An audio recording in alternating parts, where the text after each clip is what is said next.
focus on the ED action, political vendetta or due process. On Monday, the Enforcement Directorate had arrested Delhi's Health Minister Satyendra Jain for allegedly misleading investigations and transferring proceeds of crime, a serious offence under the Prevention of Money Laundering Act. Today, the agency has issued summons to Congress interim President Sonia Gandhi and Congress MP Rahul Gandhi over the National Herald case, which the Congress claims was closed by the investigating agency in 2015. Sonia Gandhi and Rahul Gandhi have been summoned by Enforcement Directorate in this money laundering in National Herald case. While Sonia Gandhi has been summoned on 8th of June, Rahul Gandhi has been asked to appear before ED on 2nd of June. Rahul Gandhi has sought time till 5th of June as he is currently out of the country. Let's tell our viewers a little bit about the case here. The case is related to alleged misappropriation of assets. Over 2,000 crore equity transaction is now under the scanner. There are accusations of cheating, conspiracy, criminal breach of trust during acquisition of Associated Generals Limited that ran Congress mouthpiece National Herald. A massive political face-off has now erupted between the Congress and the BJP. Congress claims central agencies are being misused. BJP says that the law will take its own course. Listen.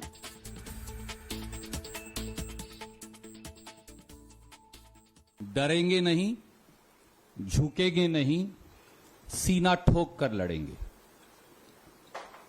अंग्रेजी हुकूमत को जड़ से उखाड़ने के लिए भारतीय राष्ट्रीय कांग्रेस ने साल 1937 में नेशनल हेरल्ड अखबार निकाला, जिसके प्रणेता थे महात्मा गांधी, पंडित नेहरू, सरदार पटेल, श्री पुरुषोत्तम दास टंडन, आचार्य नरेंद्र देव, रफी अहमद किदवई, ये लोग थे। आज फिर उस समय की अंग्रेजी हुकूमत का समर्थन करने वाली विचारधारा आजादी के आंदोलन की इस आवाज को दबाने का घिनौना षड्यंत्र कर रही है। आज कांग्रेस ने प्रधानमंत्री नरेंद्र मोदी पे एक बहुत गंभीर आरोप लगाया है। कांग्रेस ने कहा है कि कांग्रेस ने नेशनल हेराल्ड को निकाला क्योंकि अंग्रेजी हुकूमत को बाहर निकालना था, और आज जो देश में सरकार है वो अंग्रेजी हुकूमत की विचारधारा का समर्थन करती है और उसके मुखिया प्रधानमंत्री नरेंद्र मोदी और ईडी है।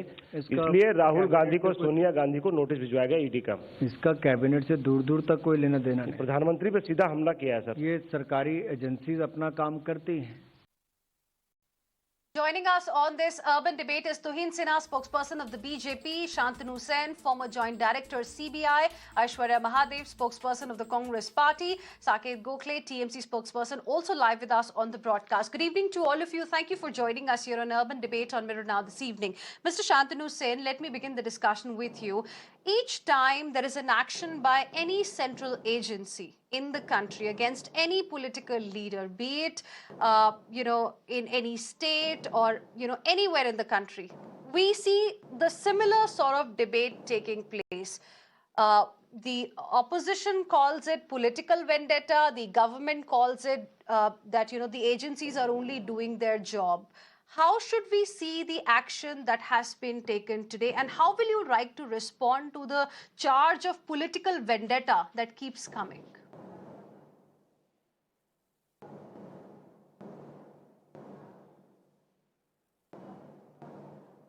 I don't have to respond to that charge. Neither should you be worried about this charge. The opposition will certainly say that their officers, when they are investigated, their men, when they are investigated, are facing vendetta. And the people in government will say the law is taking its course. The proof of the pudding is in the eating. What is it that will be produced in court? You see, our legal system is very clear. When agencies investigate, what they put up is taken as absolutely legal and correct. So therefore the courts rely upon it. If the charge is ab initio, false, void, and has no basis, then the only method available to the victim is to go to the High Court and get the charges quashed. That happens. If you file an FIR, which is without basis, you start an investigation out of nothing, then the High Court will quash it. So I would advise those who are calling it vendetta to immediately move the High Court and go with material. They have top lawyers. Go with material and tell the High Court that this investigation is malicious, false, ab initio, void. Please quash the charges. If they do not do that, their merely shouting vendetta will earn them no goodwill, no dividend. Please remember, corruption has existed in this country from the very beginning. As you know, Lord Acton said, power corrupts and absolute power corrupts absolutely. Our politicians, our peoples in power have enjoyed power and absolute power. There is corruption when power is there. So if this corruption is now investigated, it is all to the good. Those who are enjoying absolute power at the present moment will also face the consequences if they are corrupt. That is the way the things work out. So I don't think merely shouting vendetta earns them any goodwill, earns them any dividend. They must go to the High Court concerned in every state and get the charges quashed if they have material to prove that the charges are false ab initio. Okay, interesting. Ms. Aiyshwarya Mahadev, how will you like to respond? If indeed you feel the action by an agency like ED is political vendetta, then why not go to the High Court saying that the investigation is malicious, as Mr. Sen just now pointed out? And moreover, these are only summons. It does not mean that the people who have been summoned are guilty. I think today Mr. Subramanian Swamy has also cleared that the lawyers for the Congress party were recently present in the court when the matter of summons was also discussed. Mr. Abhishek Manu Singhvi today has put out that we have nothing to fear.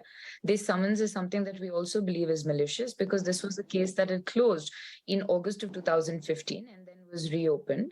And the other thing is, for the record, every statement, every financial transaction, everything that is required has been put out there for the court to peruse.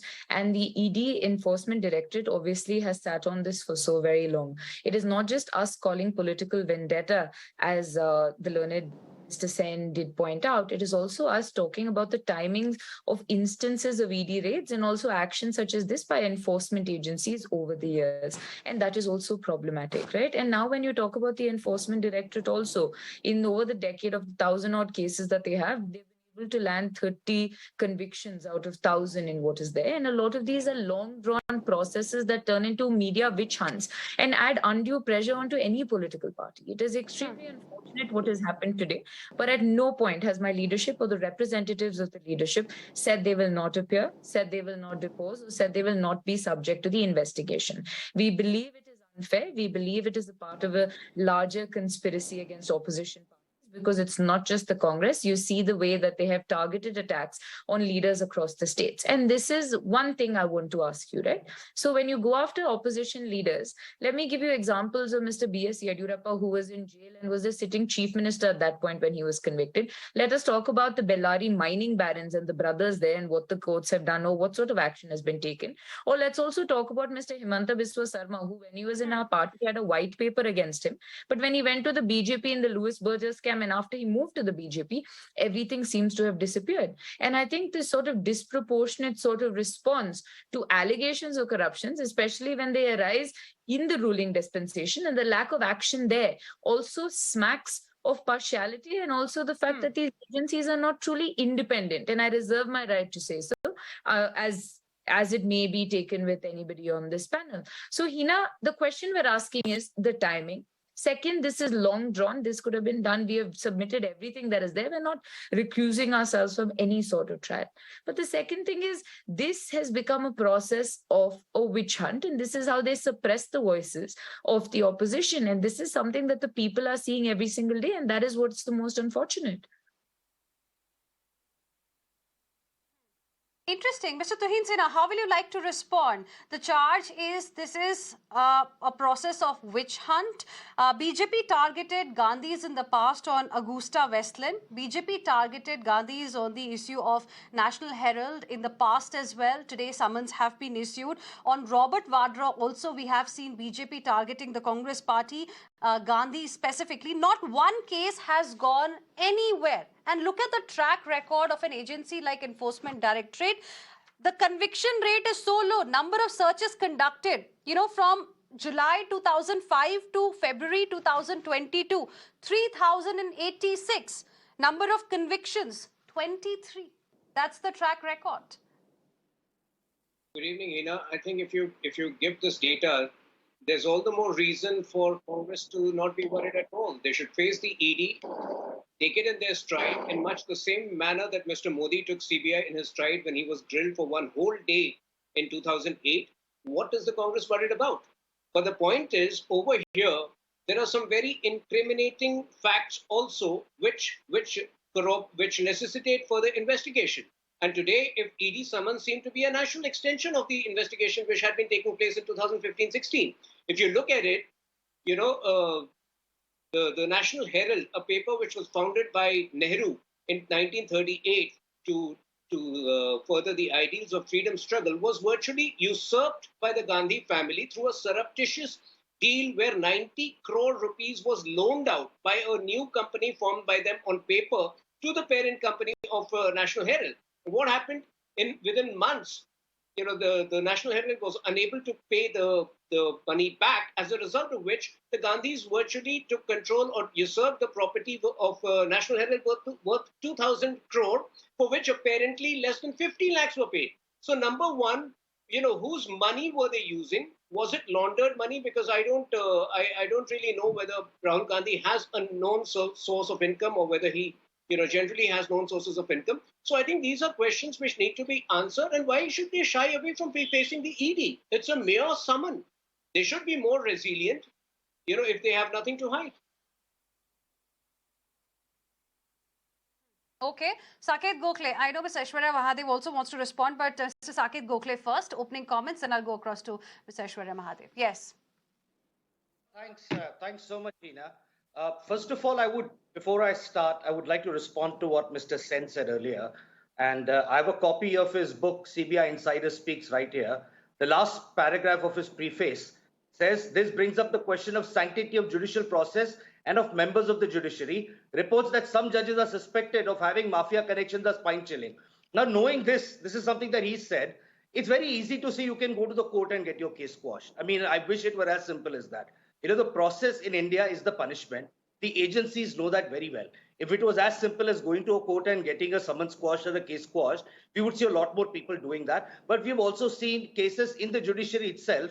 I would not like to go into the details, but you've seen that people, everyone's not been treated by the same yardstick. Coming down to the agencies here, it's very easy for the BJP spokesperson to say, oh, why are you afraid of the agencies? I mean, if this is the way things are going to be done, if you have nothing to hide, then we are going to come and, raid your houses, and we're going to probe, and we're going to summon you at any point you want. I just want to ask them how it would feel if they were on the receiving end of this, because what has happened until now is that the opposition has played very nice. We also have the police under our control, but, we don't indulge in witch hunt tactics like this. So it's very easy to say, oh, if you have nothing to hide, why don't you, why should you be worried about facing the ED? This is as stupid as, making someone stand in the public square, throwing the worst allegations at them, and then saying, well, if you're not guilty, then why are you worried about it? Look at Smriti Irani ma'am today, the way she spoke in a press conference.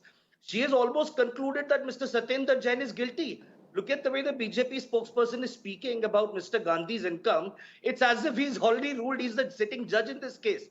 Look at the way they've been harassed in West Bengal. Suvendu Adhikari, who was earlier in the TMC and now in the BJP, he's an accused in a CBI case in the Sarda scam. Surprisingly, after he joined the BJP, he has gone through the washing machine. Nothing against him. Himanta Biswa Sarma, as Ms. Mahadev rightly said, he was also an accused. He joined the BJP. He got laundered. The Reddy brothers, Mr. Yadurappa. So the BJP not only has the ED with them, they also have a washing machine. If they claim to be the world's largest political party, I just want to ask them, are they really expecting the people to believe that in the last 7 years, there is not a single BJP politician who has committed any crime at all? Well, that's a valid question, and I'll get Mr. Tuhin Sinha to respond to that. But before that, I will emphatically lay down here that a quote in a book, Mr. Saket Gokhale, can't be cited as a final word to create doubts about the judiciary and its integrity, because judiciary in our country is a hope for crores of people living here. Mr. Tuhin Sinha, now that's a valid point that has been made, you know. I was only responding to what Mr. Sen said about going to the court and get it quashed. It's not as easy, and he himself agrees on that in his own book. I will get him to respond to what you've said. But before that, Mr. Tuhin Sinha, Ms. Aiyshwarya Mahadev, after that, Tuhin Sinha specifically about how these charges, these raids, these summons suddenly disappear if a politician joins the BJP. Why? Heena, I need 60 seconds without any disturbance. The TMC spokesperson, it's too rich on the part of this TMC spokesperson who was previously a member of the Congress party to talk about corruption when he is facing charges of no, you have to keep quiet now. 76 make a public attack. If you're going to make an attack on me, I will take your ass to court. I'm promising you that. Corruption. This TMC spokesperson has a history of, cheating by raising funds through crowdfunding. 76 lakhs were raised. Send the ED to my house, no. Is Amit Shah afraid of sending the ED to my house? Today he's giving sermons. Mr. Tuhin Sinha, I will like to make one thing very clear. Let's not get into any sort of personal attacks here. I have asked you a question, a point that has been raised in the debate, and it's a valid point. We have seen these investigations, these charges disappear the moment a political leader joins the BJP. Heena, no, sorry, but I have to put this forth. The reason we claim vendetta is if their spokespersons behave like this on TV debates, imagine what the agencies are doing. If the spokespersons make such charges on a TV debate... Let Mr. Tuhin Sinha now respond. No personal remarks. No personal remarks. Mr. Tuhin Sinha, only Mr. Tuhin Sinha will respond now. Factual information available on public domain.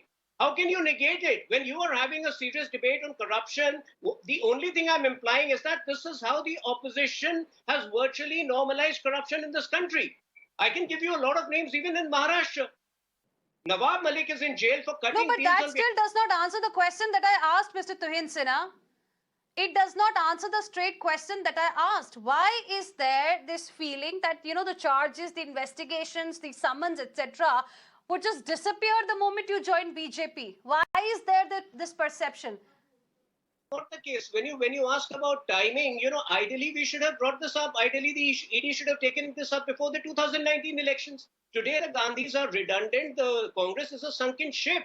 We don't dictate the timing of the investigation. It is the ED which dictate, which follows its own course. Today, there are no elections. Aiyshwarya Mahadev wants to respond.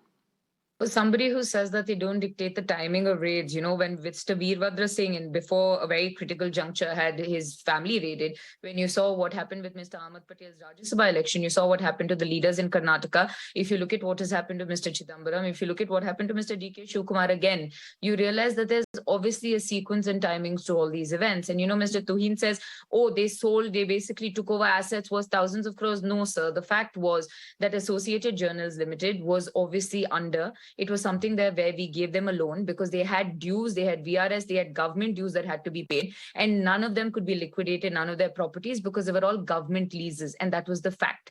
There was money given to them, and then on an extraordinary resolution, they decided to offer shares and write off the loan from Young Indian in order to obviously bring them back into the green because they were so deep in the red. And for the Congress party, this organization, which has been symbolic and part of the independent struggle, which none of your party will ever know about, for them, it was symbolic to revive it, and that is why National Herald and Associated Journal seems to even survive today, not with much effort on your part, even though it is a living legacy of India's independent struggle. And now when you talk about, again, let me add a few more questions to what even Mr. Saket added, right? What happened in the Vyapam scam? What happened to Mr. Raman Singh, the thousands of crores in Chhattisgarh and the scam that happened there? The fact remains that they will whitewash or at least clean up, more than the Ganga itself and, the abysmal state state of the Ganga, all their politicians' crimes, and use the agency obviously to for against opposition parties. He says, oh, they should have done it in 2019. Yes, wonderful political strategy, because that is what you seem to do with all the authorities, right? And let me make this very clear. We are not afraid. I'm very sure Prime Minister Modi, as Chief Minister Modi, sat in front of an SIT for the blood that was on his hands. But I'm saying even here, we have absolutely no fear. Mr. Manu Singhvi has made it clear. Mrs. Gandhi has made it clear. And whatever the process is, because for us, the judiciary, whatever the suspect is, we will still bow down to it. While your own leader, the late Mr. Arun Jaitley, said, what was it, if I remember right? The tyranny of the unelected, if I'm not wrong, right? When he spoke about the judiciary, when it came to the NGAC judgment, if I'm not wrong. So let's be honest, we have nothing to hide. We have never had anything to hide. And Heena, if we had done Congress party says wrong, it has nothing to hide. I want to give the last word now to Mr. Shantanu Sen. The strange phenomena in India is ruling party में की गंगा में डूबने पे सब साफ हो जाते हैं और opposition में होने पर investigation becomes vendetta. Is this because of the track record of central agencies as we have seen in the last few years?